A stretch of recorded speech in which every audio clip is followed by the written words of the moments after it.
পাচ্ছেন? সকলকে আসসালামু আলাইকুম। মঞ্চে যারা আছেন, জামান চাচা যাকে আমি বহুদিন ধরে চিনি, আমার ছোট চাচা, মহাতুষ কাকু এবং আমাদের সম্মানিত যারা আছেন তাদের সকলকে অনেক ধন্যবাদ জানাচ্ছি। আমি প্রথমে ধন্যবাদ জানাচ্ছি জামান চাচাকে, যিনি একটা অসাধারণ অনুষ্ঠান আয়োজন করেছেন। ইউ মাস্ট মানে আমি এত ওয়েল স্ট্রাকচার প্রোগ্রাম আসলে দেখিনি। ঠাকুর কাতে হচ্ছে it's wonderful, thank you so much. এবং সামনে আছেন গোফরান চাচু, আপনাকে দেখে আমার খুব ভালো লাগছে। পরিমল স্যার আছেন, আরো অনেকেই আছে, সকলকে দেখে আমার ভীষণ ভালো লাগছে। আমি কিন্তু ঠাকুর গাইনি, এবং আমার সম্পর্কে যখন বলা হচ্ছিল সেটা দুটো ইনফরমেশন মিসিং ছিল। এক হচ্ছে আমি ফুলপুরি শিশু নিকেতনে পড়েছি, আরেকটি হচ্ছে আমি ঠাকুরের গার্লস স্কুলে পড়েছি। হ্যাঁ, আমি ঠাকুরের গার্লস স্কুলে 1 বছর পড়েছিলাম, এবং আমি যখন পড়তাম তখন হলো কি, আমি কিন্তু একটু গল্প করে বলবো। হ্যাঁ, very informal speaker, I am not a great speaker like Faham, কিন্তু আমি খুব ইনফর্মালি গল্প করবো, বিকজ আমি ঠাকুরে আসছি, এটা আমার জায়গা। সো আমি মনে করি এটা আমার পরিবার। আমি যখন ঠাকুরের গার্লস স্কুলে পড়তাম তখন আমি ফুলপুরিতে খুব ভালো রেজাল্ট করতাম, মানে সবসময় ফার্স্ট হতাম। তো ঠাকুরের গার্লস স্কুলে হলো কি, হঠাৎ করে আমার পেট ব্যথা শুরু হয়ে গেল। পরে আমার মা অনেক অ্যানালাইসিস করে দেখলেন কেননা আমি সেখানে সেকেন্ড হতে শুরু করেছি। একটি মেয়ে ফার্স্ট হচ্ছে, তার নাম ছিল তানিয়া কোথা। তো তানিয়া ফার্স্ট হচ্ছে, আমি সেকেন্ড হচ্ছি, এটা আমার একেবারেই পছন্দ হচ্ছে না। খুব মন খারাপ, এই জন্য আমার পেট ব্যথা, আমি স্কুলে আর যাবো না তো যাবোই না। তারপর তো আম্মু আমাকে নিয়ে ঢাকায় চলে গেলেন, আমি স্কুলে ভর্তি হলাম। আমি কেন এই গল্পটা বললাম জানেন? বিকজ আমি অনেক ছোটবেলা থেকে, আমি বোধ হয় স্ট্যান্ডার্ডের কথা ফাহাম বললো, আমার স্ট্যান্ডার্ড অনেক হাই ছিল। কিন্তু আমি একটা ভুল করেছিলাম, যে আসলে স্ট্যান্ডার্ড হাই হওয়া মানে কিন্তু ক্লাসে ফার্স্ট হওয়া না। স্ট্যান্ডার্ড হাই হওয়া মানে হচ্ছে নিজের কাছে নিজেকে কনটেন্ট ফিল করা, যেটা আমি পুরো পরে আমি আমার লাইফ জার্নিতে বুঝেছি। আমি তো ঢাকায় চলে এসেছি। ঢাকায় চলে আসার পরে আমার বাবা তো ঠাকুরগাতে রাজনীতি করতেন, আপনারা সকলেই তাকে চেনেন। আমার আম্মা কঠোর পরিশ্রম করে আমাকে বড় করেছেন, আমার ছোট বোনকে বড় করেছেন। তো আমার বাবা প্রতি মাসে একবার করে ঢাকায় আসতেন, এসে আমাদের 2 বোনকে নিয়ে একটা মিটিং করতেন, একদম ক্লোজ ডোর মিটিং। সেখানে আমার আম্মা থাকতেন না, ক্লোজ ডোর মিটিং একটা কথা বলতেন, এবং প্রতি মাসে একটা কথা বলতেন। সেটা হচ্ছে, মা, আমাদের জীবনে বড় সম্পদ কিন্তু বাড়ি গাড়ি নয়, সবচেয়ে বড় সম্পদ হচ্ছে পড়াশোনা করাটা। তুমি কি করছো, তুমি কি জানছো, সেটা তোমাকে ডিফাইন করবে, তোমার অ্যাকশন তোমাকে ডিফাইন করবে। ওই জিনিসটা আমার মাথায় ঢুকে গিয়েছিল। পরিমল স্যার যে বললেন যে আমি পড়তাম, আসলে পড়তাম, কিন্তু স্কুলের বই কিন্তু কম পড়তাম, বাইরে কলেজের বই পড়তাম, কিন্তু আমি প্রচুর অনুভব করতাম। এবং আমার ছোট চাচার কথা মনে আছে, একবার তখন অনেক ছোট, আমার আব্বার একটা বড় লাইব্রেরির মতো ছিল। আমি করতাম কি, ওই লাইব্রেরি খুলে সেখান থেকে সাপ্তাহিক বিচিত্রা, আপনাদের মনে আছে কিনা, একসময় পড়াশোনা সাপ্তাহিক 2000 হয়েছিল, সাপ্তাহিক বিচিত্রা করতাম। তা আমার ছোট ছোট একবার দেখে, সত্যি মেয়েটা কি করছো, তোমার তো এটা পড়ার বয়স হয়নি। আমি চুপ করে আছি, এখন যে কত বই পড়েছি আমি ছোটবেলা থেকে, যেটা আমার পড়ার বয়স হয়নি। হ্যাঁ, সো পড়তে হবে, প্রচুর পড়তে হবে, স্কুল কলেজে বই পড়তে হবে, এবং বাইরের বই আরো বেশি পড়তে হবে। মহাতুষ কাকা যে কথাগুলো বলছিলেন যে বই পড়লে যেতে হয় যে আনন্দ বুঝতাম, আমি ভীষণ আনন্দ পেতাম, আমি ভীষণ কাঁদতাম, আমার প্রচন্ড রাগ হতো কিছু বই পড়ে। আমার একটা বইয়ের কথা মনে আছে, গর্ভধারিণী। আমি জানি না কতজন এই বইটি পড়েছে, এখানে কতজন পড়েছে, আমি হাত তুলে দেখতে চাই। খুব কম, very unfortunate, I am sorry. আমার খুব খারাপ লাগছে যে আমাদের সামনে যে তরুণরা আছে তারা এই বইটি পড়েনি। আমি একটু এদিকে জানতে চাচ্ছি, তরুণদের মধ্যে কতজন বইটি পড়েছে গর্ভধারিণী? সমরেশ মজুমদার, মিথ্যা না তো, সত্য। Very good, very good, very proud. তোমাদের জন্য একটা কথা, এই বইটি যখন পড়ি, বইটি যখন শেষ হয়ে যায়, আমি নিচনে কিছুক্ষণ চুপ করে বসেছিলাম এবং অনেক কেঁদেছিলাম জয়িতার জন্য, এবং আমি জয়িতা হতে চাইতাম। আমি যখন একটা বই পড়তাম, আমার মধ্যে আনন্দে এই চরিত্রটি হবো, কিন্তু সব ছাপিয়ে পরে আমি বুঝতে পারলাম যে আমার আমি হয়ে হওয়াটি জরুরি। এবং আমি হতে গিয়ে আমার যে জার্নিটা, সেখানে 3টা খুব ইম্পর্টেন্ট ইনগ্রেডিয়েন্ট ছিল। আমি আমার নিজের ব্যক্তিগত যে অভিজ্ঞতা, সেই সেই আলোকে আমি 3টে ইনগ্রেডিয়েন্ট নিয়ে সংক্ষেপে কিছু কথা বলবো।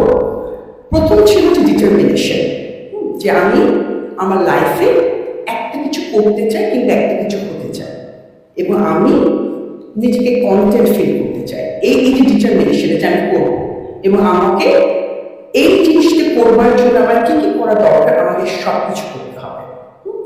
আমি যখন স্কুল কলেজ শেষ করে ঢাকা বিশ্ববিদ্যালয়ে ভর্তি হলাম, তখন আমার আব্বা আমাকে বললেন তুমি অর্থনীতি পড়ো, কেন আমার আব্বা অর্থনীতি পড়েছে। আমি বললাম না, আমি বায়োকেমিস্ট্রি অ্যান্ড মলিকুলার বায়োলজি পড়বো, বিকজ আই ওয়াজ ডিটারমাইন্ড যে আমি সায়েন্সে বায়োকেমিস্ট্রি মলিকুলার বায়োলজি পড়বো, বিকজ আমার বায়োলজি খুব ভালো লাগতো। আমার আব্বা কিন্তু চাইলেই পারতেন তার চিন্তাটা আমার উপর ইম্পোজ করতে, উনি কিন্তু করেননি। আমি মনে এখান থেকে একটা জিনিস শেখার আছে আমাদের প্যারেন্টদের, যে তাদের বাচ্চাদের আসলে সাপোর্টটা দেওয়া উচিত, সমর্থন দেওয়া উচিত, তারা যদি শখ থাকে তাদের জার্নি। ডিটারমিনেশন। এবং আমি আরেকটা খুবই ইম্পর্টেন্ট ইনগ্রেডিয়েন্ট হচ্ছে পরিশ্রম। Believe me, there is no alternative to hard work. আপনি এখন হয়তো বসে আছেন, ভাবছেন আমি কাজটা আগামীকাল করবো, হ্যাঁ আমি এখন একটু ফেসবুকে একটা দেখে নিই, অথবা আমি নেটফ্লিক্স মুভিটা দেখি। না, আপনাকে আপনার কাজটাকে আজকে করতে হবে, এটা খুবই জরুরি এবং আপনাকে পরিশ্রম করতে হবে। পরিশ্রম না করলে আপনি যা কিছু করতে চান না কেন সম্ভব না। Loud and clear, hard work is the কি হিয়ার। আরেকটা ব্যাপার খুব ইম্পর্টেন্ট, এটা আমি নিজেই ব্যক্তিগতভাবে মনে করি যে আপনার অনুভূতিগুলোকে সবসময় জাগ্রত করে রাখতে হবে। আপনি কিন্তু অনুভূতিহীন করবেন না। হ্যাঁ, সংবেদনশীলতা কিংবা এমপ্যাথি ইজ ভেরি ইম্পর্টেন্ট। আমার মনে হয় গত 53 বছরে বাংলাদেশের সবচেয়ে বড় যে ক্ষতিটা হয়েছে, যেটা আমাকে খুবই দুঃখিত করে, সেটা হচ্ছে আমি সমাজে এমপ্যাথি আর দেখতে পাই না। আমি খুবই ভাগ্যবতী এই কারণে, বিকজ আমি এমন একটা পরিবেশে কিংবা পরিবারে বড় হয়েছি না, তারা খুব সংবেদনশীল ছিলেন। আমি আমার এবং একে অপরের জন্য খুব কাজ করতেন এবং আমি এদিকে নিজেকে প্রিভিলেজ মনে করি যে আমি বড় হয়েছি দেখে যে সবাই সকলের জন্য ভাবেন, সকলের জন্য কাজ করেন। এবং আমার আরেকটা ব্যাপার খুব ইম্পর্টেন্ট মনে হয় যে আপনারা সকলের সঙ্গে মিশবেন, সকল মত, দল, বর্ণ নির্বিশেষে মিশবেন। আপনি যদি আপনার মতো যে নন তার সঙ্গে বসে কথা না বলেন, তাহলে কিন্তু আপনি একজনকে জানতে পারছেন না, আপনি নিজেকে সমৃদ্ধ করছেন না। This is very important. আপনি যখন আপনার মতো জীবন নন, আমি এক্সাম্পল দিচ্ছি, ধরুন খুবই একটা মোটাদার একটা এক্সাম্পল, হ্যাঁ, যে আপনি ধরুন আপনি বিএনপি করেন, আরেকজন করে আওয়ামী লীগ, খুবই মোটাদার এক্সাম্পল হচ্ছে, আরেকজন করে জামাত ইসলাম, কিংবা একজন ছাত্রদের যে দল করে সে করে। আপনি যখন বসবেন, আপনি সকলের সাথে বসবেন এবং আপনি শুনবেন। You need to listen to everyone with attention.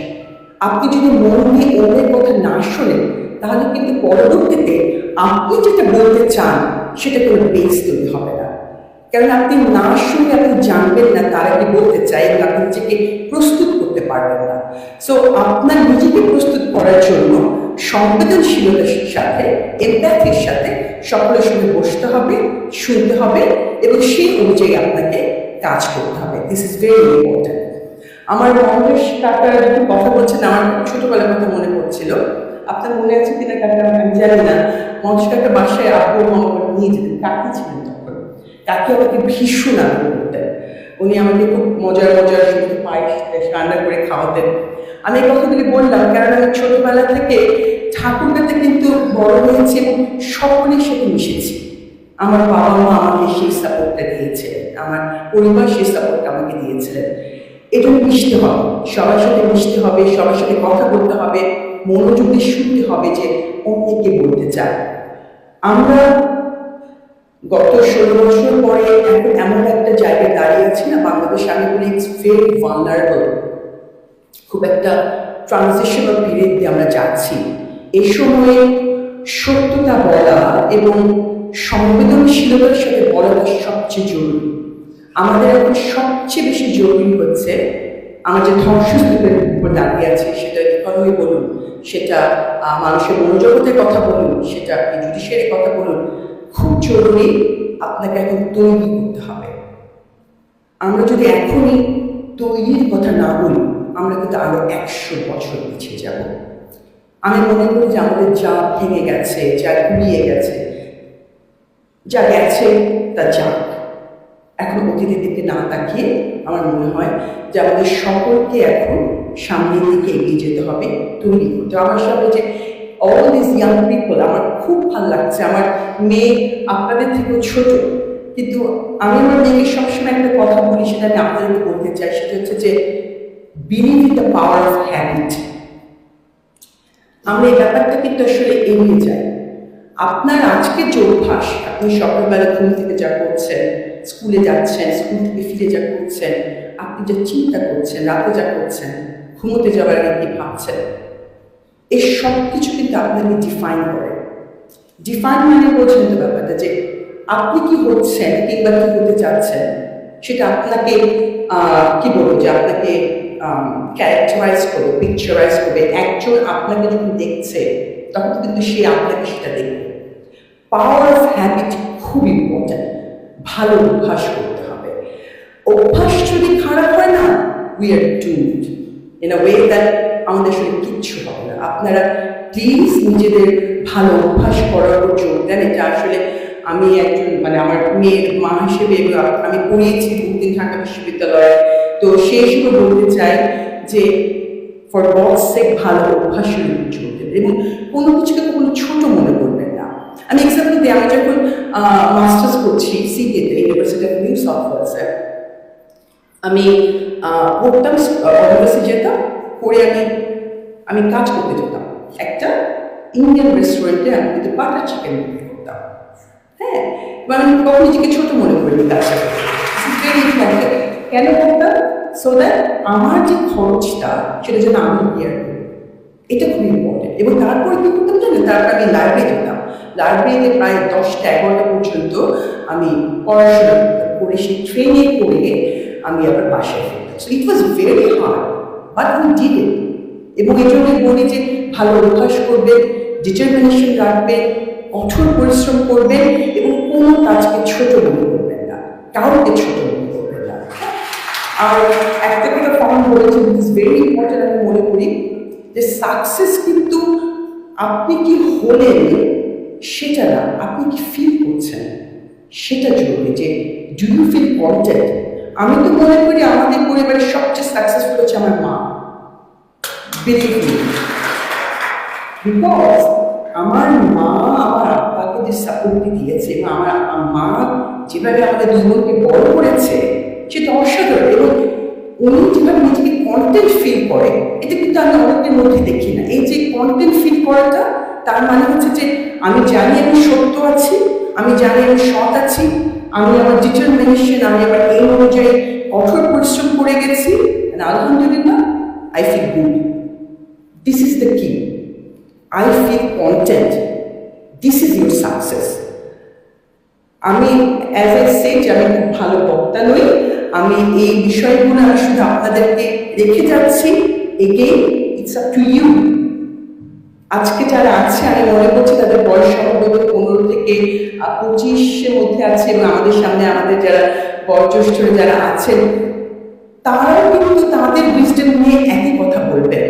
আমি কিছুদিন আগে যারা ছাত্ররা, যারা জুলাইয়ে যে অসাধারণ ঘটিয়েছে, তাদের 2-3 সাথে আমার কথা হচ্ছিল। তাদের মানে একই কথা বলছে যে ভাইয়া, you are so brave, you make me so proud. তোমরা জুলাই মাসে না হলে হয়তো আমরা আরো 10 বছর আমাদের অপেক্ষা করতে হতো। হ্যাঁ, তোমরা কি অসাধারণ কাজ করেছো এবং প্রতি মুহূর্তে তোমরা আমাদেরকে কৃতজ্ঞতা বলতে আমাদের মধ্যে দাও যে আমরা অসম্ভব কৃতজ্ঞ তোমরা যা করেছো। কিন্তু মনে রেখো ভাইয়া, গত 53 বছরের বাংলাদেশের ইতিহাসে অনেকে অনেক কাজ করছে, তাদের মধ্যে ভুল ত্রুটি থাকতে পারে, কিন্তু তারা তাদের লাইফ জার্নি দিয়ে একটা উইজডম অর্জন করেছে। সো তাদের উইজডম, তোমাদের কারেজ, তোমাদের ডিটারমিনেশন নিয়ে আমরা একটা অসাধারণ দেশ, ওই জাতি গঠন করতে পারি। আর আরেকটা ব্যাপার খুব ইম্পর্টেন্ট, আমি পার্সোনালি, যেখানে আমার সঙ্গে অনেকের অনেক কনফ্লিক্ট হয়, সেটা হচ্ছে যে অ্যারোগেন্ট কেন ভাইয়া? হ্যাঁ, অ্যারোগেন্ট, আমি মনে করি যে অ্যারোগেন্সটা কিন্তু আলটিমেটলি ধ্বংস করে। ওই যে বললাম যে সৎ থাকো, নিজে কন্টেন্ট ফিল করো এবং ডিটারমিনেশন, তুমি কি চাও তুমি সেটা জানো, তাহলে দেখবা you will gain inshallah what you want to achieve in your life. Thank you so much. আমি আবার সবাইকে অনেক ধন্যবাদ জানাচ্ছি আমাকে এমনভাবে আপনারা মানে কি বলবো যে আই এম সো গ্রেটফুল। আমি অসাধারণ কৃতজ্ঞ বোধ করছি। আমি মনে করি এটা আমার সৌভাগ্য, but I am very lucky that আমি ঠাকুরদার মেয়ে। আমি সারা জীবন আমি নিজেকে ঠাকুরদার মেয়ে করবো। অনেক ধন্যবাদ।